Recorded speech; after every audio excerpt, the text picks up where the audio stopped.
Welcome back to Marvel Maniac, an MCU after show. This is your host, Eric Cicada, aka Mr. Honest. This is the 10th time I've restarted this beginning part because, I'm in my head about this one for some reason because this is an off, weird episode format for me. I haven't done an episode where I've gone to the theater and then come back to you and talked about an episode. I'm Mr. Honest, so I'm going to be honest, brutally honest about the way I'm doing this one. I'm really freaking excited, though, because Black Widow, ladies and gentlemen, is the first entry into Phase 4, officially, of the MCU, and it was kick-ass. It was kick-ass, and I really liked it. And I'm interested in what you thought about it, first and foremost. So tweet me at Marvel Maniac Pod, and you can email me, marvelmaniacpod@gmail.com. Let me know what you thought.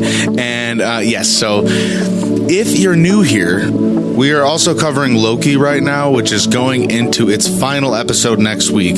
But if you're watching Loki and you haven't listened to any of those other episodes, go back. We've covered every episode of Loki, Falcon and Winter Soldier, and WandaVision. And I had a really great time covering those. And yeah, go check those out. We will be covering Marvel Studios' What If next, which is going to be officially starting August 11th. 10 episodes on Disney Plus. I'm really, really excited. The trailer just dropped for that today. Go watch it. It looks really awesome. And I might just lose my mind about this. You have to go watch the trailer for Marvel Studios' What If. It's I don't know. Loki might be setting it up. I'm not going to say any more spoilers for that. If you haven't watched Loki, no spoilers for Loki in this episode. I will say right now, spoiler alert. At the end of this episode, we're going to go spoiler alert for the Falcon and Winter Soldier. If you haven't seen it, at the end of this episode. And I will warn you again when that's coming. But you have been warned right now. You will be spoiled for the Falcon and Winter Soldier at the end of this episode. Be ready for that. You may be skipping along. You may be don't be mad at me if I spoil little Falcon and Winter Soldier for you at some point. I've said it. It's in the description. This is Marvel Maniac and MCU After Show. Let's get into Black Widow now. This is all about Natasha Romanoff and her escapade, her story, and her journey in this kind of unique captured moment. We have this giant cinema. We have this giant cinema, this giant story, of the MCU now, right? 3 phases of story that cover a lot of ground between Iron Man and Spider-Man Far From Home. So what we can do now, or what the storytellers can do, what they can decide to do is they can go forward or they can fill in gaps, right? And with Natasha Romanoff, aka Black Widow, I think it might have been even probably Scarlett Johansson's say, if maybe she wanted to come back in a way, or probably, I don't know, probably more Kevin Feige, the guy at the head of the MCU. Someone like him, or maybe both of them, if she wanted to do more movies, or that maybe she just wanted one big last send-off, you know what I mean? But it all comes down to what story needed and what possible best story could have been told here. And I think that's what made this movie great, okay? It was an homage to the character, and it placed her where she needed to be in the canon of the MCU, and it filled in a gap in the MCU that gives us more life in that period. We get to see a little bit more time between Civil War and Infinity War, a time that we do have a lot of movie between, right? But we do get to learn a lot more about a character that we've spent an awful lot of time with, but we didn't know a lot about their history. And boy, am I sure happy to get to know her a little bit better. Major credits to Screen Rant on YouTube. I linked this video that I really gathered nearly every reference and note I took in my notes from this guy at Screen Rant. I don't know his name off the top of my head. I watch every one of his videos from recent And I usually watch his videos after I make my episodes, but he must have had an advanced copy or something because his episode for Black Widow was up yesterday. So I'm so thankful for his video when I came home because he had a great breakdown of the movie, and like really his breakdowns are fantastic. Like he draws so many lines and parallels. He does like 15-minute breakdowns of every Loki episode, every movie, and he's got a cute dog. I would go check out his videos. So I linked this video, his Black Widow video, in the description of my podcast. Check that out. As well. So anyway, so like I'm gonna be a lot of parallels I'm drawing. I'm gonna mirror and bounce off of some of his ideas. So like credit where credit is due to Screen Rant. Please don't hate me or any Screen Rant fans or accuse me for stealing ideas from Screen Rant. Screen Rant. I love Screen Rant. This is an advertisement for Screen Rant. Screen Rant's amazing. You can use this. Please don't hate. All right, let's go. Okay, the American Pie thing at the beginning. That was just. I want to say that use of that song was amazing. But just back to the beginning of like the whole sequence of just them being kids.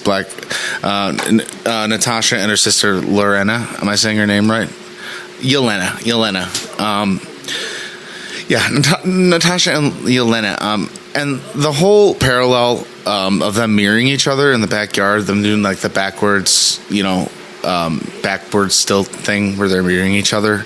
I love parallels. I love a show like Breaking Bad where they'll put certain colors on certain characters, and you draw a certain visual connections with certain things. So like you'll see these. They give you so much of visual comfort too in a family. And David Harbour in this first scene coming home kind of breaks that foundation of the family because he looks so broken, but the kid's trust in the dad is there. And this young girl, I don't know if they want you to believe or think that the really sweet girl,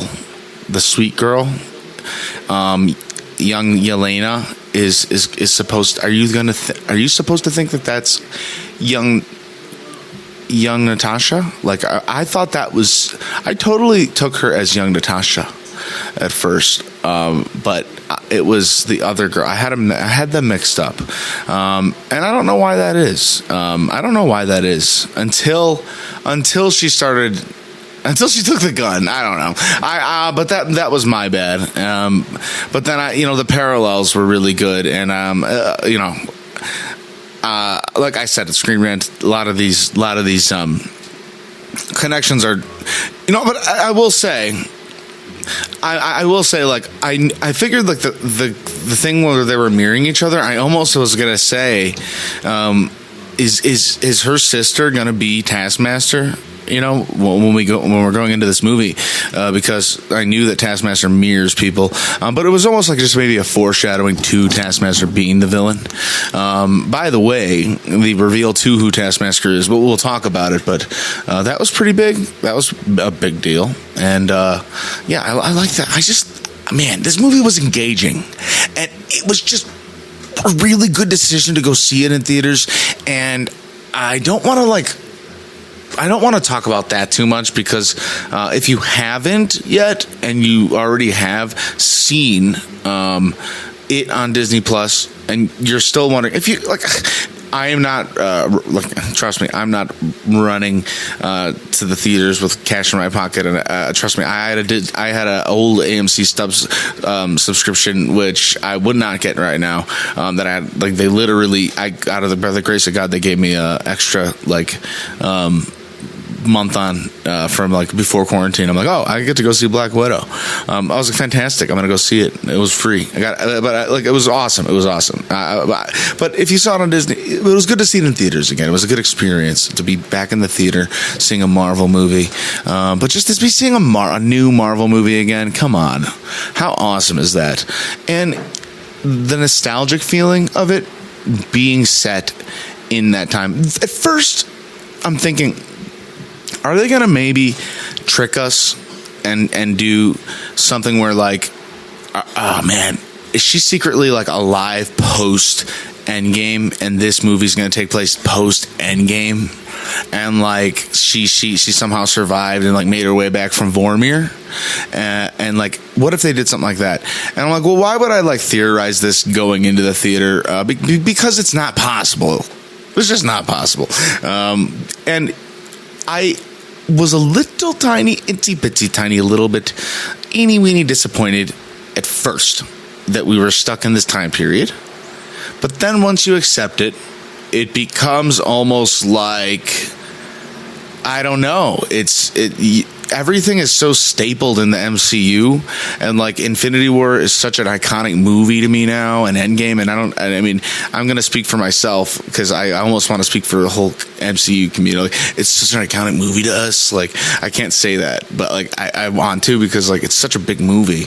And like, I don't know, the movies before it's Civil War, and like everything's so locked in there as such iconic movies. Like this movie, it almost has a pressure to be very good, but it's like I trust Marvel, and here I am in the seat just like kicking back. I'm like, this movie's going to be great. I don't care. I trust it, and it was. You know what I mean? And it was fucking awesome. You think I'm going to not just trust ScarJo? ScarJo's not going to just kick some ass, dude. She kicked major ass in her final bout. The most ass I've ever seen her kick, I think. And the choreography, down to the wire. Florence Pugh as Yelena, literally show stealer. She made the theater laugh. Never have I ever seen like an action move from a trailer like Black Widow's. What does she call it? What did Yelena call it? Grief for her signature move, you know, where she falls down, does her little hair flip. Like, she gives Black Widow grief for that, right? That's so funny. The whole theater I was in got a reaction. I was in a good theater. Is there nothing better than being in a good theater where people are reacting? And like, my theater clapped at the end of the movie. Isn't that freaking amazing? Like, I miss that. I'm so hyped about that. Like, it's been 2 years since I've been to a movie in theaters. Have I said that again? Can I say that more times?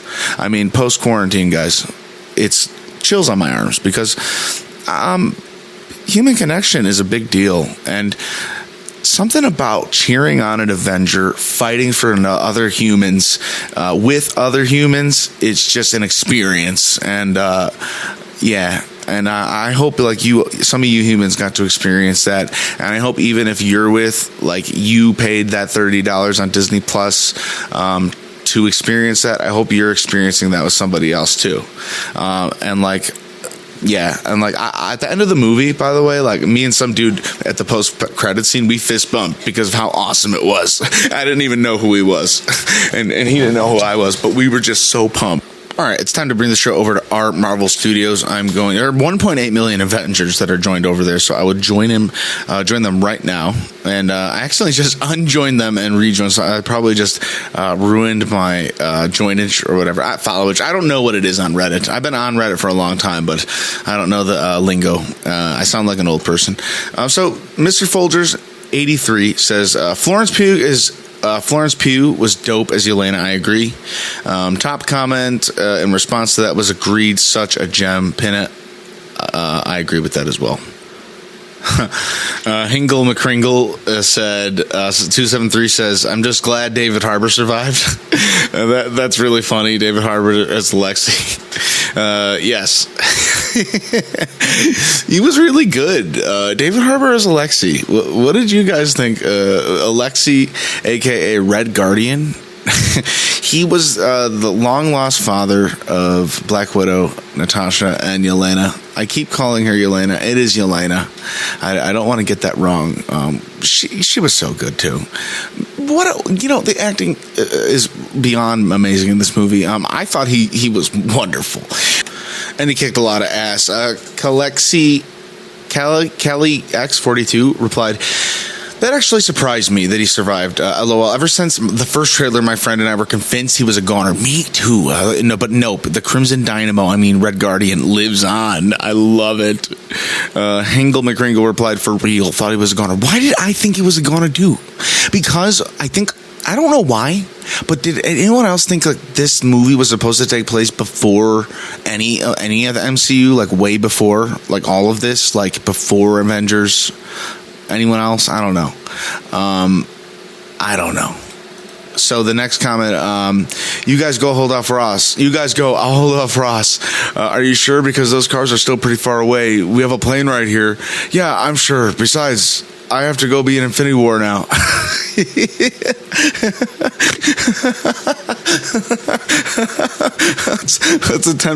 That's attempted monkin'. Sorry for the snort laugh, dude. Attempted monkin'. That's hilarious. I don't even understand that. Why did she meet with Ross and not go with them? Why would Ross let her go? That's a really good point. So Jess Bass 700 replies with a good point, and I love where this is going already because I need rationalization, even though it's making me laugh. I'm going to read that comment again without laughing through it above. Okay, attempted did you hear what I said? You guys go. I'll hold off Roz. I can't do that. I can't read this. Are you sure? Because those cars are still pretty far away. We still have a plane right there. Yeah, I'm sure. Besides, I have to go be worn out. Attempted monk. NF, dude. It's hilarious. So Jess Best says, I believe she basically cut a deal with Ross. She took down the Red Room and he let her go for a bit. Then she helped Steve break the others out of the raft, and well, she was on the Ross bad list again. That makes sense. She's very convincing too, and she's smart and she knows how to play her cards. So I'm willing to buy that. I agree. She could have just gotten on.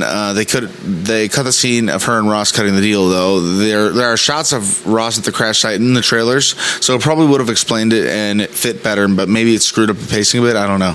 Jess Best 700. Okay. J Do One Universe says, has Marvel ever done an opening credit sequence since pre-MCU? I liked it, but it just felt weird because I can't recall another MCU title that did it. So what he's talking about is this. That's kind of like a cold open. So we didn't get the right away. We got dun dun dun dun dun dun dun dun. We didn't get that right away.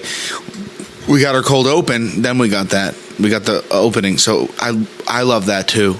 I love that. And we got a response from Trevor Burnett that says Guardians of the Galaxy did the opening credits, but this was awesome. Loved it. L Redditor 15 says, yeah, Iron Man 2 and the Incredible Hulk did it. That's sick. Yeah, I like when movies do that. I think it builds up a lot of anticipation. I like opening sequences.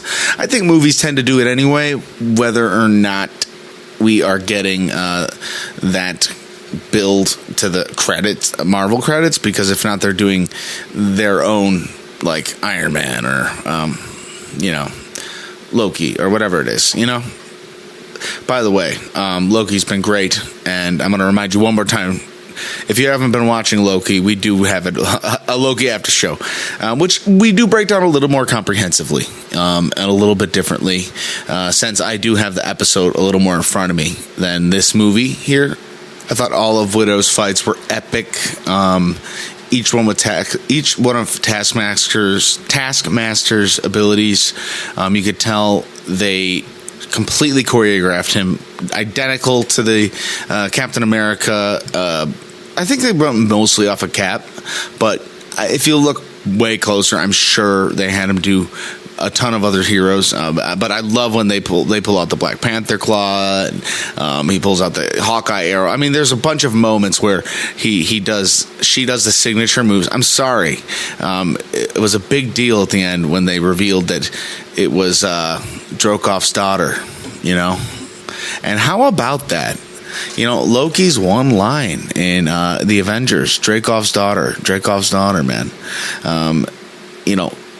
We learned a little bit about Budapest, that her and Clint, there's the thing that they did to, it was what she did to get into S.H.I.E.L.D. was give up Dracov, but like she killed that kid, but the kid didn't die, became Taskmaster.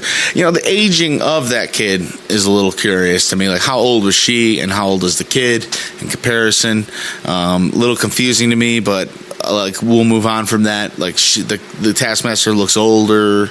I don't know. Like, maybe 10-year difference. I don't know. But let's not question that too much. It's okay. I thought the relationship between Melina, Rachel Weisz, I'm sorry, and the daughters, and just David Harbour, and oh my gosh, as Alexei, between Melina and Alexei, they were insane. A lot of tension between those two. And the whole family dynamic was great because when they come back together and they're all drinking, and it's really sad because Yelena, the character, believes so much in this family dynamic, and Natasha totally has given up on it.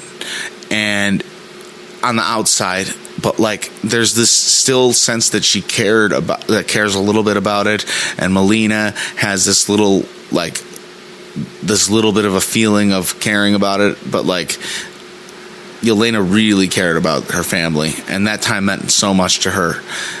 And during that scene at the table where they're having drinks and eating, it all kind of comes apart. It's right before they get taken into the Red Room, the flying shield helicarrier opposite, esque base, why they could never find Dreykov in the last years. In the years, I don't know. It's interesting how Natasha thought she killed him, and then he just stayed alive like a cockroach. And the power that they gave this nasty little mafia this nasty little mafia boss. I felt like he played it so well too. It was fantastic. I thought he was fantastic. Really well played. I thought oh my gosh. I thought that the scene at the end, the whole setup at the end in the helicarrier place was just so perfect. It was insane because, for one, they're all set up in the sky to die, and you don't know which one of her family members, if all of them, could die, because we only know that she technically dies later. So they're all at stake here, and I don't know. the fact that they all survive is insane. Where do they go? And what happens to them? That's probably a good question to be asking, right? I guess they'll show up. The Red Guardian lives, right? As we've heard. Someone on Reddit said, "Man, I forgot how ludicrously, cartoonishly good-looking Scarlett Johansson is." No comment, but agreed. Moving on. All right, this is now where I'm going to say spoiler alert. All right, right now we're doing a spoiler alert for The Falcon and the Winter Soldier. So if you haven't seen The Falcon and the Winter Soldier, spoiler alert right now. The time is now. Spoiler right now. Okay, so the post-credit scene, we get a mourning Yelena at the grave of Natasha. And who is there but to greet her, right? But our very own Valentina Allegra de Fontaine from the Falcon and the Winter Soldier series, who is seemingly becoming more and more of a villain. I don't mean to textbook or throw her in that realm, but she's kind of going there. She's doing it. She's doing some bad guy things, and I'm a little concerned. She's forming a Dark Avengers or a Thunderbolts, as Screen Rant was saying. And you know what, dude, it was worth it waiting for this post-credit scene. I was kind of freaked out by this, to see Clint blackmailed like this after what went down on Vormir. I don't know, man. That's just dark. It's just a dark time. Like, we were in kind of like a, like, even like the time of Civil War wasn't like that dark, because we're like, it was just like the Avengers like fighting each other. Like, they shouldn't have been fighting each other, and everyone knows it, because bigger things were coming. Bigger problems were amok. And like, I just love how serious we can talk about like the funniest of things, you know, like this is superheroes and stuff, but like we fucking get serious about this here, right? But bigger problems were amok, you know, like Thanos is coming, and like all this, we know in this story, like this is coming, and in the story of Black Widow, but like this post-credit scene is like boom, past all of that, and like we get to see this character that we got to know in this movie, and you know what? We also get to know her perspective of getting to know Clint barely through Nat, right? She gets to know Clint through Nat at Budapest, the place where they got to know each other. There's arrows in the walls. Those are there's holes in the walls. Those are arrows. And she gets to know they were friends, and like, so there's already this distrust. There's a Hawkeye series coming out this year. We're covering that here. I'm going to let you know. It's coming out in 2021. That's all we got right now. But it's like the latter end, sometime like August 25th ish. That's what we're saying. Like, so I mean, is if that's true, we might be having like a double Marvel Maniac showdown of What If and Hawkeye. I don't know. I feel like if it was in August, we'd know by now. If not, it'd be really soon. So I'm thinking more like September is my guess for Hawkeye.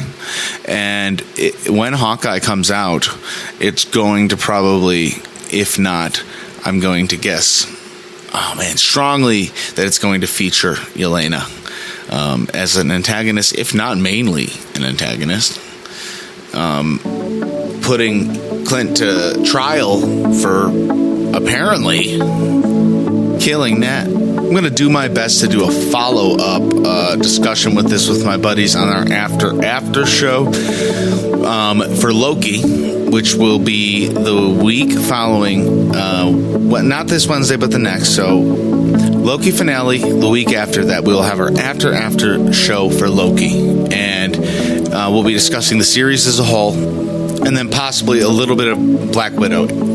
What did you think of this movie? What is coming up for the MCU? Where are we going? Is the multiverse breaking? What is happening next? I want your thoughts at Marvel Maniac Pod on Twitter, marvelmaniacpod@gmail.com. Donations are never expected, but always appreciated. Mr. Honest Podcast @gmail.com on PayPal right now is the best place to do that. And I hope you have a wonderful weekend and a great week. We will see you on Wednesday for the series finale of Loki. It's sure to be a bumpy ride. What a great week to be a Marvel fan.